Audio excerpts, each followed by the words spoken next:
श्री विठ्ठल भगवान ऐसे खड़े रहते। नामदेव जी रोज जाते, बोले मेरी मैया इतना बढ़िया प्रसाद बनाती है, ठाकुर जी जीमने आओ। तो नामदेव जी से कभी कभी ठाकुर जी बोलते थे, ठाकुर जी कहें पूरी दुनिया यहीं लेके आ जाती है, तू भी लिया यहीं पे, हम यहीं खड़े यहीं पालेंगे। बोले नहीं, मेरे घर आओ पाने के लिए। तो ठाकुर जी बोले मैं तेरे घर पाने जाऊंगा तो यहां पे कौन खड़ा होगा मेरी जगह, लाखों लोग दर्शन करने आते हैं।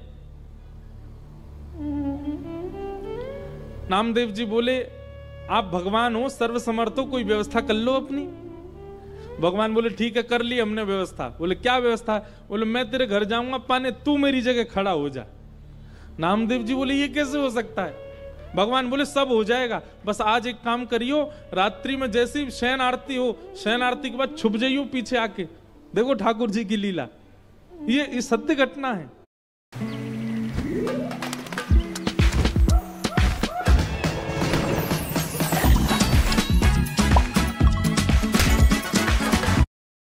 पीछे आके देखो ठाकुर जी की लीला, ये सत्य घटना है श्री नामदेव जी महाराज की। नामदेव जी छुप गए। रात्रि में शयन आरती के बाद जैसे ही कपाट बंद हुए, ठाकुर जी तुरंत मूर्तिमंत खड़े थे, मूर्ति से सहज हो गए और सहज उतर गए अपने आसन से। और नामदेव जी कहा तुम खड़े हो जाओ। खड़े हो गए नामदेव जी, बोले ऐसे खड़े हो जाओ हमारी तरह। हो गए खड़े। अब ठाकुर जी उनका श्रृंगार कर रहे हैं, अपनी जैसी पगड़ी पहनाई, अपनी जैसे वस्त्र पहनाए, अपनी जैसे पूरे हाथ पाम कर दिए, कहीं से काजल ला करके हाथ पाम में लगा दी, बिल्कुल कारे बना दिए नामदेव जी। और नामदेव अब हम जा रहे हैं तुम्हारे घर प्रसाद पाने, 2-4 घंटा में मंगला आरती होगी, खड़े रहना यहीं पे। और सुनो 2-4 बातों का ध्यान रखना। क्या? ये सुबह सुबह पुजारी आकर के तुमको ठंडे ठंडे पानी से नवाएंगे, ठिठर मत जाना, अंदर से ठंडी लगे तो भी रोक लेना। नामदेव जी बोले वो कैसे रोकूंगा? बोले हम नहीं रोक रहे इतने साल से, रोज रोज हमको भी नहा देते हैं सुबह 4 बजे, हम भी तो अपनी कंपन होता रोकते हैं उसको। और सुनो फिर दूध से नवाएंगे तुमको, उसके बाद शहद डालेंगे तुम्हारे ऊपर। और फिर वहां कभी आप लोगों का अवसर मिले ना, एक बार जाइए पंढरपुर, साल में एक बार भारत के कोई कोई तीर्थों में जाया करो, सब जगह दर्शन करो ठाकुर जी का कैसे विराज रहे हैं। तो कभी पंढरपुर जाओ तो हमारे कहने से वहां की काकड़ा आरती सुबह होती है 3:30 बजे, उसका दर्शन करना। काकड़ा आरती जो हमारे ब्रज में मंगला आरती होती है, वही वहां काकड़ा आरती। तो काकड़ा आरती में क्या करते हैं, दूध से जल से सबसे स्नान करने के बाद फिर ठाकुर जी को मुंह पे मक्खन लगा देते हैं, इतना सारा मक्खन मुंह पे। तो ठाकुर जी बोले स्नान आदि के बाद तुम्हारे मुंह पे मक्खन लगाया जाएगा, तुम्हारा मन तो करेगा कि मैं खा लूं, लेकिन जीभ निकालना नहीं बाहर, उसको लगे ही रहने देना। रामदेव जी बोले फिर तुम्हारा श्रृंगार होगा। और श्रृंगार के बाद पंढरपुर में हर दर्शनार्थी को अधिकार है कि भीतर मंदिर में जाके ठाकुर जी के चरण छू सकता है, अपना सिर वहां रख सकता है, सबको छूने का अधिकार है। बोले दुनिया भर के लोग तुम्हारे सामने आएंगे, सब लोग आकर के तुम्हारे चरणों में प्रणाम करेंगे, अपने दुख दर्द बताएंगे, सबकी सुन लेना, पूर्ण किसी की मत करना। तुमको दया भी आएगी, कोई रोता हुआ भी आएगा, कोई बहुत ज्यादा विचलित भी आएगा। नामदेव जी बोले क्यों पूरा नहीं करूं? वो सबका विधान बना हुआ है, वो सब काम हमारे लिए छोड़ दो, किसको क्या देना क्या नहीं देना। तुम बस कहीं ऐसा नहीं कि यहाँ खड़े होके कोई रोता हुआ आया उसके आंसू पोंछने लग जाओ, कहीं तुम जरा भी हिल गए तो पुजारी पंडा बहुत मारेंगे, सब कहेंगे कहां गए हमारे ठाकुर जी, कौन खड़ा हो गया आके। नामदेव जी बोले जो आ गया, बढ़िया निमंत्रण दिया भोजन का, मैं तो बंध गया यहाँ पे। बोले हाँ रोज आ जाते हो भोजन करने, आओ अब जा रहे हैं हम भोजन करने, खड़े रहो यहीं पे।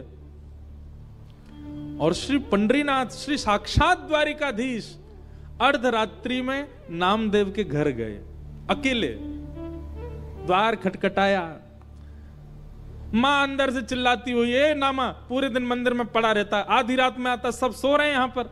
जैसे ही द्वार खोल करके देखा, आहा सुंदर श्री पंडरीनाथ भगवान द्वार पर खड़े हैं, स्वर्ण का मुकुट पहना है, स्वर्ण के आभूषण पहने हैं, कंधे पर हाथ रख करके मधुर कटाक्ष नेत्र हैं ठाकुर जी के, मंद मंद मुस्कुरा रहे हैं। नामदेव जी की माता जी तो विट्ठल, हाँ मैया मैं ही आया हूं विट्ठल। नामदेव रोज निमंत्रण लेके आता, मेरे घर प्रसाद पाने आओ, मैं आ गया।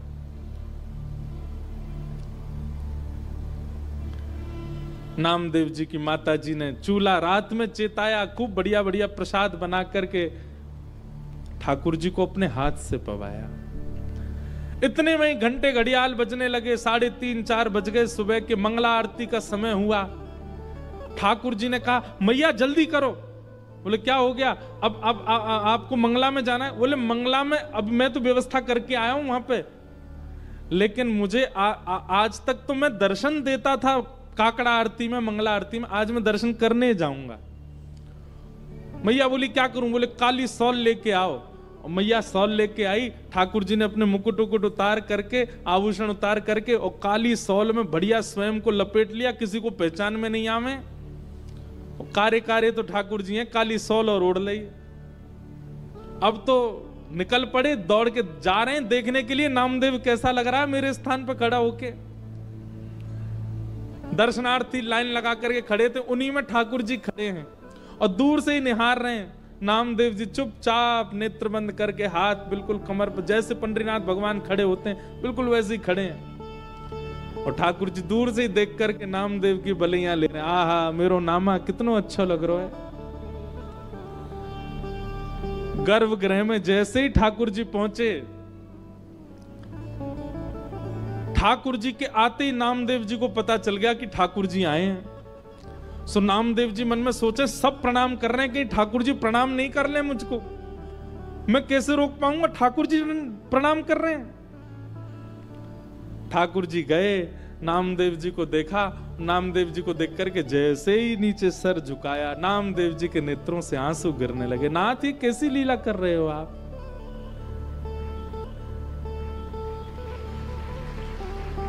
बलैया लेने लगे। अद्भुत हैं बंधुओं ठाकुर जी। ठाकुर जी जैसा प्रेम कौन कर सकता है? अपने भक्त को अपने स्थान पर खड़े होकर उसके दर्शन करने आए हैं। पहले तो खूब बलैया ली, और फिर उसके बाद ठाकुर जी बोले ए नामा तुझे नोच के भाग जाऊं? तू जोर से चिल्लाएगा, पंडित पुजारियों को पता चल जाएगा। नामदेव जी बोले ऐसा मत करो, मैं किसी को बताऊंगा कि आपने मुझे खड़ा किया, कोई मानेगा और नहीं। ठाकुर जी चिढ़ा रहे हैं नामदेव जी को, नामदेव जी घबरा रहे हैं। ऐसी लीला, इसको कहते हैं रास। क्या कहते हैं? रास।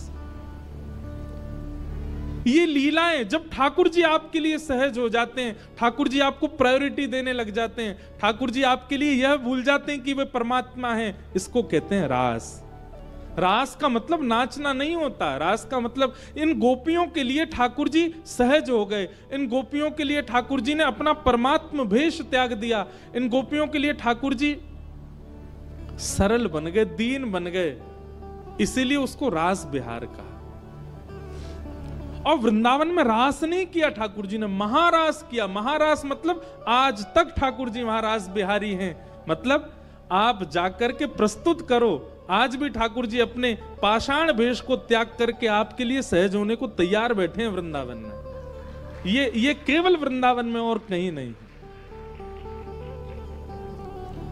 आज भी वृंदावन में कितने वैष्णवों को अनुभव होता है।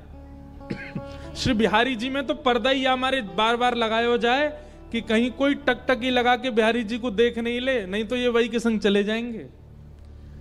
आपके नेत्र कहीं ठाकुर जी से नहीं मिल जाए, इसलिए बार बार पर्दा किया जाता है बिहारी जी के आगे। एक बार चले गए थे किसी के संग कहीं, पर ढूंढ ढांड के लाए, तब से नियम बन गया कि बार बार पर्दा करो। क्यों? क्योंकि बिहारी जी ने कोई से नैन मिला लिए, सो कैसो भी आदमी हो बाकी संगी चले जाएंगे। बताओ कितने भोले ठाकुर जी हैं, किसी के संग जाने के लिए तैयार तत्पर बैठे हैं। इसी को रास बिहार कहते हैं। आप कभी उस भाव से वृंदावन जाओ कि आपको सामने पाषाण एक ही मुद्रा में ठाकुर जी ना दिखें। कभी उस भाव से जाओ कि साक्षात श्री ठाकुर जी आपको अनेक मुद्राओं में दिखाई दें, आपको बोलते हुए दिखाई दें, आपके आगे कोई लीला करते हुए दिखाई दें, तब समझो हाँ अब मेरे संग रास हुआ।